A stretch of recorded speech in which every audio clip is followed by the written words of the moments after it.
السلام علیکم، میرا نام محمد یاسین ہے۔ ہمارے چینل کا نام جفا ٹی وی 786۔ آپ نے بیل آئیکن نہیں دبایا تو آپ بیل آئیکن دبا دیجیے تاکہ ہر نئی آنے والی ویڈیو آپ تک۔ اللہ نے ہر انسان کے ساتھ ایک محافظ فرشتہ پیدا کیا، اور اگر وہ محافظ فرشتہ انسان کے ساتھ نہ ہو، شیاطین انسان کو ویسے مار ڈالیں، انسان کو قتل کر ڈالیں اگر اللہ نے حفاظت کے لیے فرشتہ معمور نہ کیا ہو۔ یہ انسان کے دشمن ہیں، اور انسان کو شیاطین راہ مستقیم سے ہٹانے کے لیے دن رات کوشیں۔ پھر یہ اتنا مکار دشمن ہے، ہر ایک کو ایک لاٹھی سے نہیں ہانکتا، اسے پتہ ہے کہ کس کو کیسے بھٹکانا ہے۔ ایک شب زندہ دار جس کو سحری کے وقت اٹھ کے آنسو بہانے کا لطف ملتا ہے، اب شیطان اس کو کہے کہ سحری کے وقت اٹھا نہ کر، تو وہ شب زندہ دار جب اس کے آنسو مسلح میں جذب ہوتے ہیں اور وہ اترتے ہوئے آنکھوں سے آنسو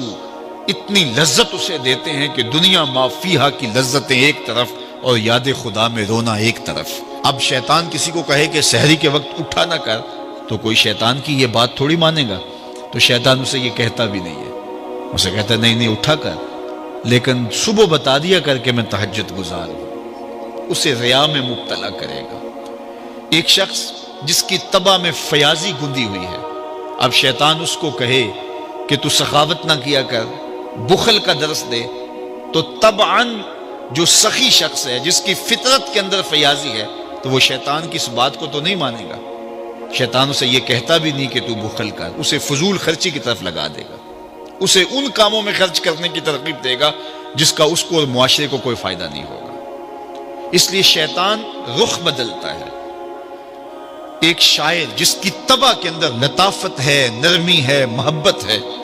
اب شیطان اس کو کہے کہ فلاں کو قتل کر دے، تو شاعر تو شاخ سے پھول بھی نہیں توڑ سکتا، تو پھر وہ کسی کا سر کاٹ دے، یہ کیسے ممکن ہو سکتا ہے؟ شیطان ایک شاعر کو یہ کہتا بھی نہیں، اسے وہ شراب اور شباب کے پیچھے لگا دیتا ہے۔ اب اتنا سخت دشمن، اتنا مکار دشمن، حضرت سیدنا غوث اعظم رضی اللہ تعالیٰ عنہ فرماتے ہیں میرے اوپر صحاب نور چھا گیا اور آواز آئی، عبد القادر تو نے اللہ کی اتنی عبادت کی ہے، اتنی ریاضت کی ہے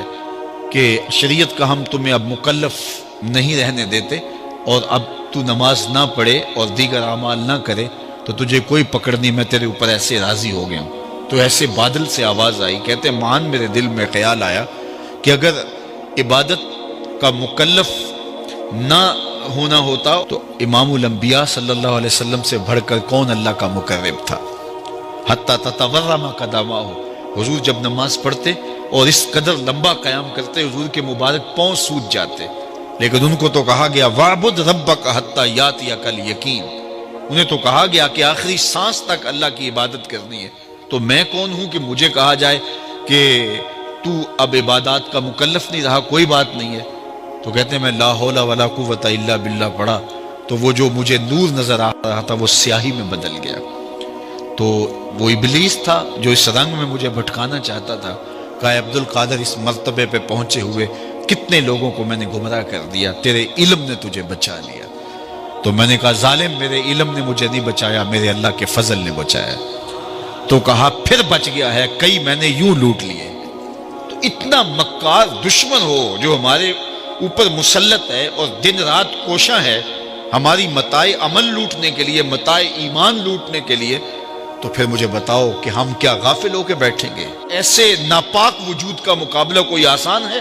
جو ہماری متاع عمل لوٹتا ہے، متاع ایمان لوٹتا ہے، ہمیں عمل کرنے نہیں دیتا، کریں تو وسواس ڈال رہا ہوتا ہے، کرنے تو ریا میں اور تکبر میں مبتلا کر کے، عجب میں مبتلا کر کے کیا ہوا عمل بھی لوٹ لیتا ہے۔ مجھے بتاؤ یہ کوئی جو ہے وہ سوکھا کام ہے کہ ہم مقابلہ کریں؟ اب ماہ سیام میں روزے سے بھوک بھی کاٹتے ہیں، اور قرآن مجید کی تلاوت اور دیگر معمولات کے لیے ہمیں تنہائی بھی میسر آتی ہے، اور اسی طرح ہمیں روزے سے جو ہے وہ اپنی زبان کو کنٹرول کرنے کا درس بھی ملتا ہے۔ تو روزہ تمہاری زبان کا محافظ بن جاتا ہے، پھر روزہ تمہاری شہوات کے کنٹرول کا ذریعہ بن جاتا ہے، اور روزہ تنہائی کی وجہ سے اختلاط سے جو خرابیاں پیدا ہوتی ہیں ان سے تمہیں بچا لیتا ہے۔ تو گویا ماہ سیام اللہ تعالیٰ کی رحمتوں کا ایک روپ ہے،